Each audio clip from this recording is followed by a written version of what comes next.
चलिए दोस्तों, सारी विधि आपको आसान तरीका बताएं। Question number 1, x plus Y equal to 4 है। फिर 5x प्लस 12y बराबर 13। तो पहला को हल करते। पहले इसके लिए दोस्तों आपको सारणी बना लेनी होगी। चलिए हम लोग सारणी बना लेते हैं। अब फिर यहाँ पर ऐसे कर देना होगा। पहले x के बटे y लिख देना होगा। फिर ऐसे आपको सारणी बना लेनी होगी।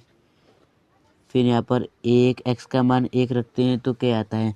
x का मान यहाँ पर 1 रख दिए तो ये उधर गया -1 यानी कि 3 हो गया इसका मान। इसका मान 2 रखेंगे तो इसमें 4 - 2 यानी कि 2 हो गया। इसका मान 3 रखेंगे, 4 में से फिर 3 घटाएंगे 1 हो जाएगा। इसका मान 4 रखेंगे, 4 में से 4 घटाएंगे 0 हो जाएगा। इसका मान 5 रखेंगे तो इसका मान -1 हो। चलिए अब दूसरे समीकरण को हल करते हैं। मैंने पहले ऑलरेडी सारणी बना चुकी है। यहाँ पर x का मान 1 रखे तो यहाँ 5 × 1 यानी कि 5। फिर यहाँ पर ये प्लस का है तो इधर माइनस का जाएगा। 13 में से 5 गया यानी कि 8 हो गया। फिर ये y गुणे में तो इधर बटे में चला जाएगा, मतलब 12। 8/12 यहाँ पर हो जाएगा दोस्तों।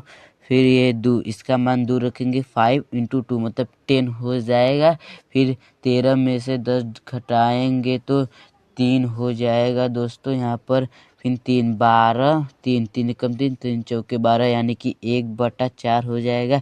फिर इसका मान 3 रखने तो 5 या 15 हो जाएगा। फिर 13 में से 15 जाएगा -2 यानी कि -2/12। फिर 2 कम 2 2 6 12 मतलब -1/6 आएगा।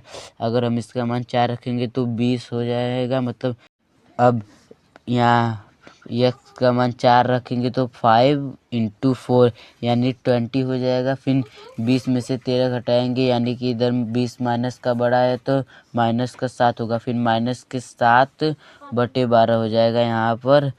फिर इसका मान 5 रखेंगे तो 25 यानी कि 13 में से 25 घटाएंगे -12 आएगा। फिर ये 12 इधर बटे में चला गया यानी -1। देखिए दोस्तों, अब इन दोनों में कौन कौन मिल रहा है। ये नहीं मिल रहा है, ये भी नहीं, ये भी नहीं, ये नहीं मिल रहा है। फिर देखिए दोस्तों, यही मिल रहा है और इसमें भी ये मिल रहा है यानी कि x का मान होगा 5 और y का मान होगा -1।